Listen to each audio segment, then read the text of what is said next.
Saya ada bertanya kepada Menteri di Jabatan Perdana Menteri, Datuk Seri Azalina Othman Said, mengenai kos setiap perjalanan jet peribadi bernombor pendaftaran A6CJE yang disewa oleh Kerajaan Malaysia dan digunakan oleh Datin Seri Rosmah Mansor untuk ke Turki dalam bulan Mei 2016 yang lepas. Kalau if you recall, there was a big hoo-ha because Malaysian government basically hired a luxurious private jet for the use of primarily Datin Seri Rosmah and a few others. While at the same time we already have 5 private jets.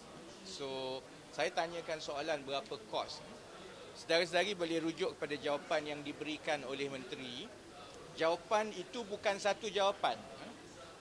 Dan mengelak dari menjawab dengan berselindung di sebalik nama Seri Paduka Baginda Yang di-Pertuan Agong, dan Menteri juga menggunakan alasan semuanya mengikut peraturan penggunaan pesawat rasmi kerajaan yang tidak ada siapa pun yang tahu. Malah saya dan beberapa ahli parlimen yang lain, setiap kali kami tanyakan soalan mengenai jet rasmi kerajaan, kos dan penggunaan, jawapan ini adalah jawapan yang sama yang diberikan setiap kali ada soalan mengenai kos dan penggunaan jet peribadi kerajaan yang ditanggung oleh rakyat.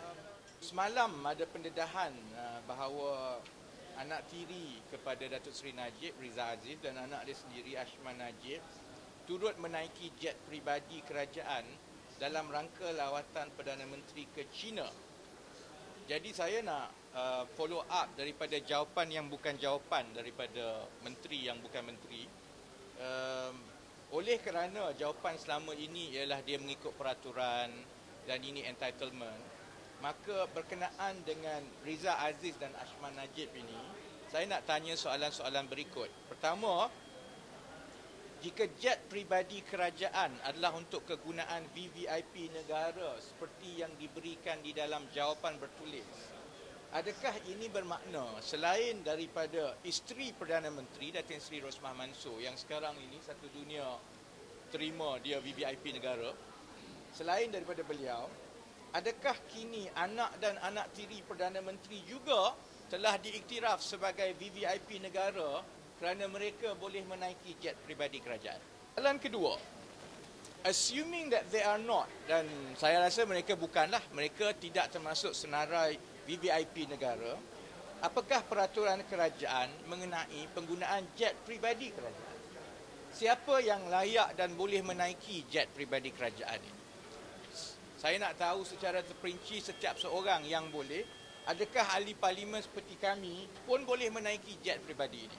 Dan soalan ketiga, jika Riza Aziz dan juga Ashman Najib ini bukan VVIP negara yang kami rasa mereka bukan, adakah mereka membayar kos menaiki jet peribadi itu sendiri? Berapa yang mereka bayar setakat ini setiap kali mereka menaiki jet peribadi kerajaan? Kerana peraturan-peraturan mengenai penggunaan jet peribadi di negara-negara lain adalah cukup jelas, iaitu ahli keluarga pemimpin tertinggi kerajaan yang menggunakan jet rasmi kerajaan perlu membayar kos yang sama dengan tiket penerbangan komersial setiap kali mereka menggunakan jet rasmi kerajaan. Sebab itu, saya pasti juga mereka tak bayar. Sebab itu saya ingin menuntut supaya Riza Aziz dan Ashman Najib membayar kembali kos yang sama dengan tiket penerbangan komersial setiap kali mereka menaiki jet peribadi kerajaan, termasuk yang terbaru yang mereka naik ke China.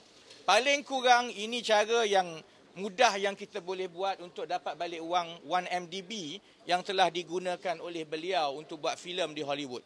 Bayar balik semua equivalent tiket first class yang dia telah gunakan setiap kali dia gunakan jet peribadi ini. Saya tak tahu ini yang kantoi di China.